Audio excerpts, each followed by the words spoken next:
Community Cats podcast. Ready? Let's go.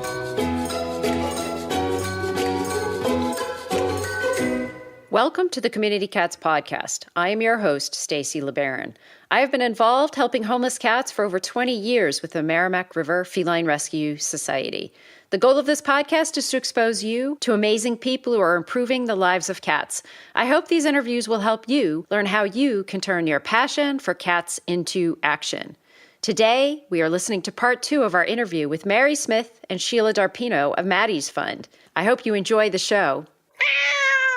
It seems like with the strategy, and maybe this is not intentional, maybe it is, but it seems that there is an interest now to give out some smaller grant opportunities like these incentive grants, maybe being able to help some of the littler organizations or the smaller organizations that are out there doing just TNR, that maybe there's a way for Maddie's to be able to help them. One of the things that we've tried to do, Stacy, along those lines with our innovation grants is provide, as you said, these smaller opportunities. Innovation grants are up to $5,000 to help small groups, medium-sized groups, and even some of the larger groups do something that they've never done before to help them to, I don't want to use the word progressive, I think that's overdone.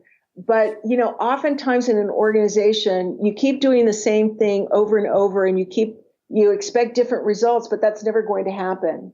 And a lot of times it's just a matter of doing something a little bit different. And that's the beauty of the 5 initiatives that Sheila talked about, because they all represent sort of tried and true programs that are out there that lots and lots of groups are already working successfully and achieving some really phenomenal life-saving results.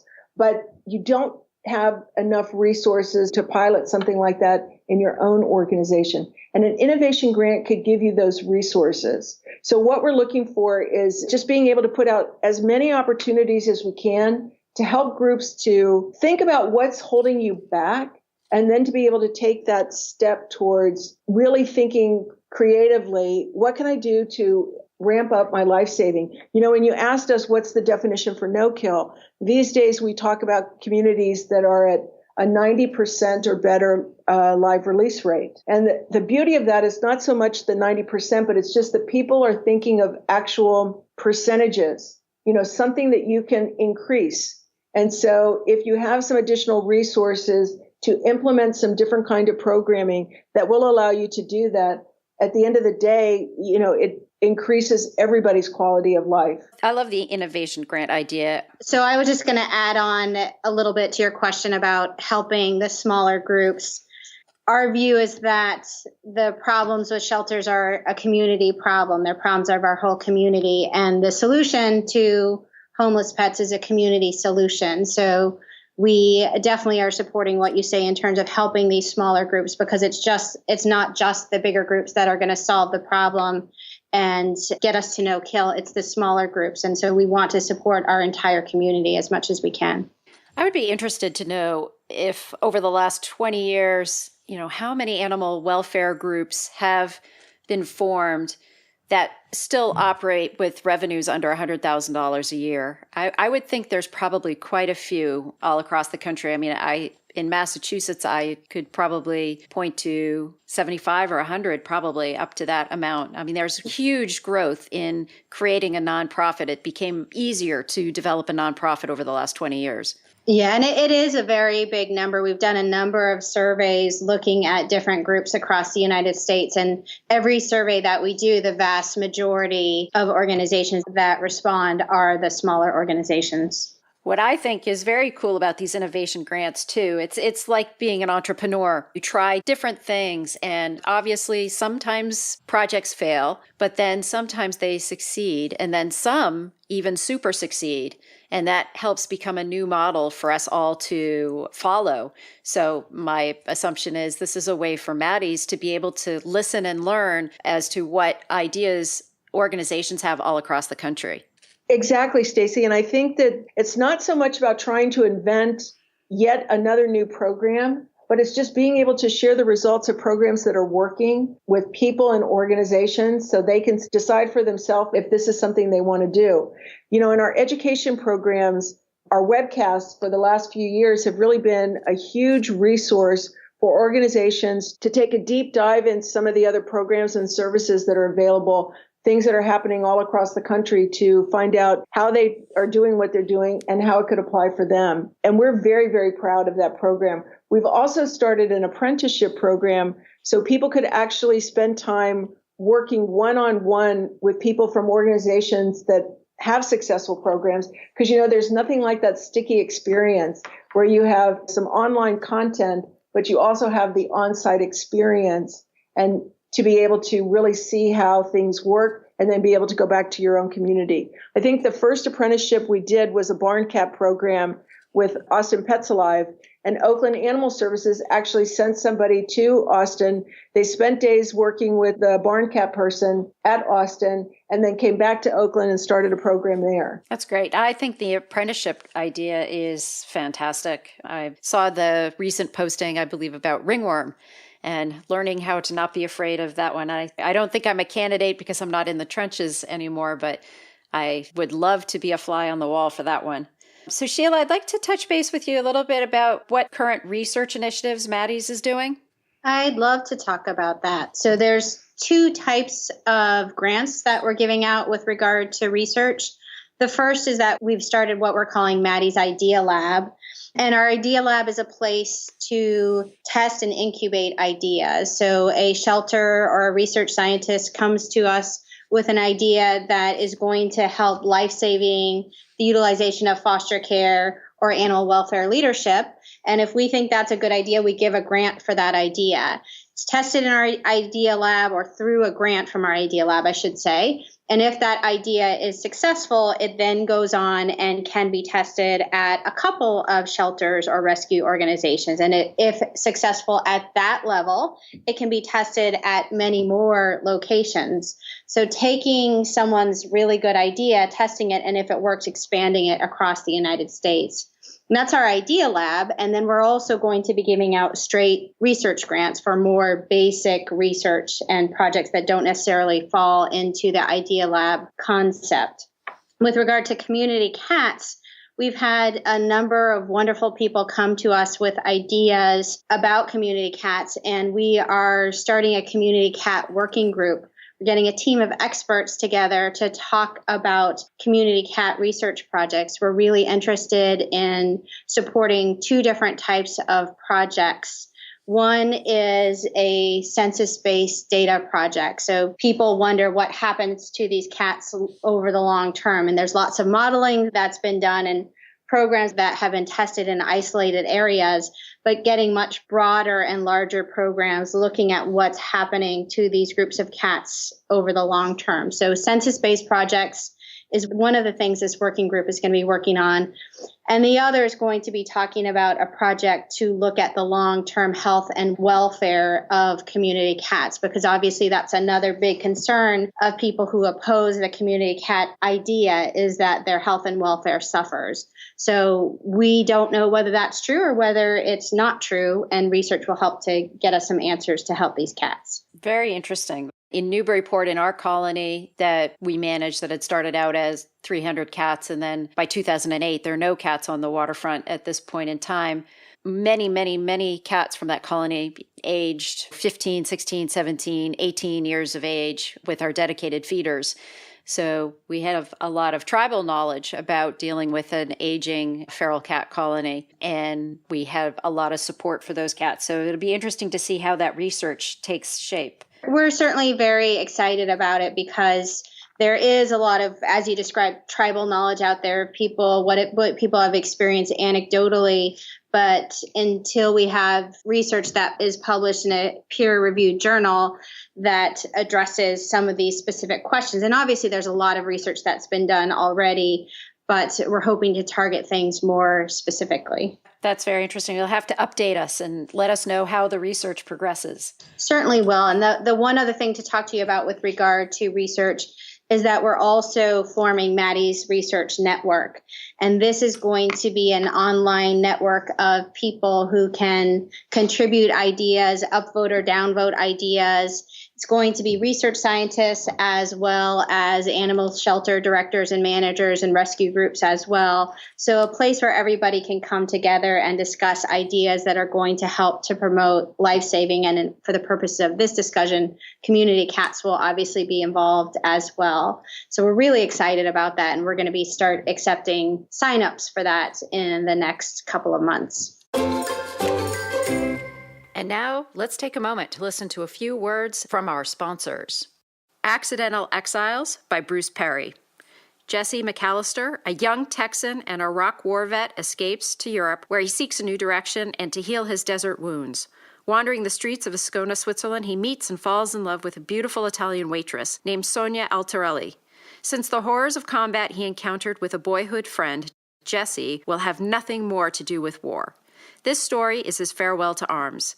Check out Accidental Exiles on Amazon.com today. Community Cats podcast founder Stacy LeBaron doesn't just talk the talk, she walks the walk. Stacy is available to provide customized consulting for your group to help you increase your effectiveness and develop an action plan for improving the lives of cats in your community. Working with you, Stacy will develop a consulting plan that meets your needs, including visioning workshops for your staff, board, or volunteers. For more information, you can contact Stacy directly. Email Stacy at communitycatspodcast.com or visit our website and click on the education menu. Let's join forces to make the world a better place for community cats. So I'm going to ask both Sheila and Mary to answer this question. Knowing what has happened for community cats looking back, and then looking forward from what you've seen all across the country over the next 5 to 10 years, what do you think life will be like for community cats? I think life for community cats is going to be very different in many communities. We're seeing a number of communities across the United States where live release rate for cats are higher than dogs. And that was something that I couldn't envision a couple of years ago, but it's happening now. And I think as more and more communities start to embrace the ideas behind the Million Cat Challenge, we're going to see this happen in more and more places. And our community cats are going to have much better opportunities to live long and happy lives. I agree with Sheila. The idea that the best solution we can come up with is some kind of confinement is just not acceptable anymore. And the idea of being able to move beyond the, I think, traditional sheltering model has huge appeal to us. I mean, Sheila talked about foster care. That actually is something very, very important to us, to be able to offer a solution that's home-based as opposed to the kind of confinement that we have in shelters is really solutions that we want to work on, as well as being able to, within communities, provide more and different resources for veterinary care and vet services that will, appeal to larger and larger groups of people. Veterinary care can't just be something that rich people provide for their pets. It really needs to be something that we can provide to all of our pets, those that, live in our homes and those that live in our neighborhoods. And to the extent that Maddie's Fund can come up with solutions and can work with communities and organizations that have solutions and provide them with additional resources to be able to do more, that's really what, gets us up in the morning. I think the next 10 years are going to be dynamically changing for community cats. Just it seems that there's so much going on around the country in so many different ways. From dealing with neonatal kittens, you're talking about foster care. There's now DIY kittens, so the semi-feral kittens that need help with some socialization. Instead of having them go to foster care, they get adopted out with mentoring and advice to the new cat owners. It's really interesting to just see all the different programs and different niches that everybody operates in with the whole common goal of helping community cats. And I feel like we've been at a tipping point or we're at a tipping point where I think this is just going to start exponentially moving across the country. I agree, Stacy. I think that, one of the things that we started looking at is really sort of focusing on the public. What's the public need in order to save animal lives, right? Life-saving shouldn't be something that's just confined to a shelter or to a rescue group. It really needs to be something that is embraced by all of us. And what can we do to make that happen? It used to be people would go to the shelters to find their pets that were lost, not the cats, but the dogs. But these days, what do people use? They go on Nextdoor. My husband is constantly telling me about the dogs and cats that are in our neighborhood because he reads about them all on Nextdoor. So if there's a dog running here or if there's a cat in trouble there, people are coming together in these virtual communities to be able to provide a safety net of care that we never imagined, 15 years ago. The virtual world is continuing to grow for animal welfare, certainly, and obviously for cats. We initially started out with Pet Finder, but now it's got a life of its own. We are being able to solve our community concerns virtually rather than having to call our local shelter or even call our animal control officer. In fact, one of the things that we were talking about is maybe we should get Google to give a donation every time a cat video is played on the internet, right? And that could support a fund for community cats globally, because if it weren't for cats, my God, we'd actually all have to do work at our desk. That's a and we wouldn't fantastic be able to fundraiser. Do it yeah. as much laughter as we do, because it certainly makes me happy. Super idea. That's great. You'll have to chat with the folks at Google about that one. Mary, how can people find you, find out more about Maddie's Fund, find out more about these programs? Well, we'd love everybody to go to our website, which is maddiesfund.org. And we have a lot of information there, whether you're just a person that wants to find out more information or you're a rescue group, an animal control agency, a university, whatever. We would just love you to come to our website. And when you're at our website, sign up to be part of the Maddie Network.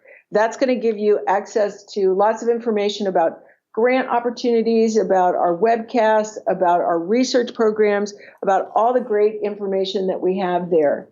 And as far as reaching out to me or to Sheila, it's literally Mary at maddiesfund.org, Sheila at maddiesfund.org. We try to make it as easy as possible for people to reach us. And you're also at pretty much every conference out there. Well, it looks like we are these days.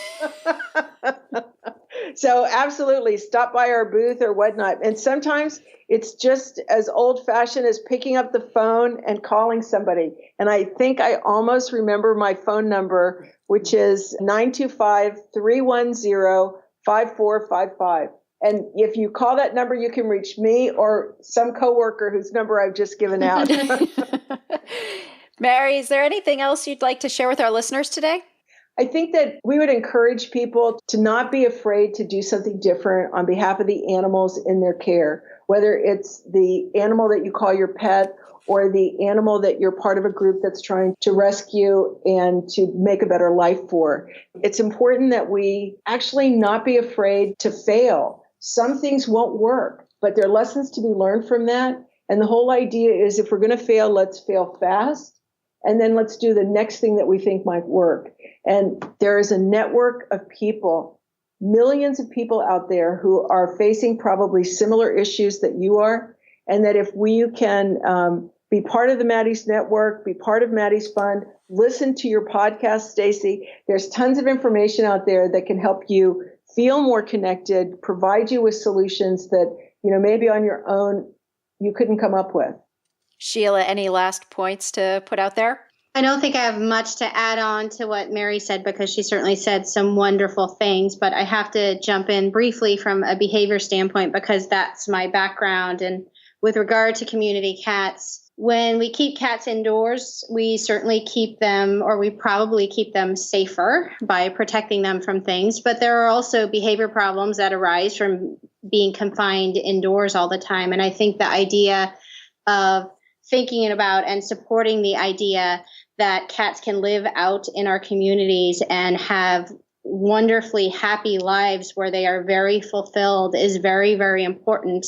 And thinking about these cats' welfare so that we can help and support them is something that I am a huge proponent of, and why I'm very happy that you're doing these podcasts and talking to everybody about helping community cats. Well, Mary and Sheila, I want to thank you both so much for agreeing to be guests on my show today, and I hope we'll be able to have you on in the future.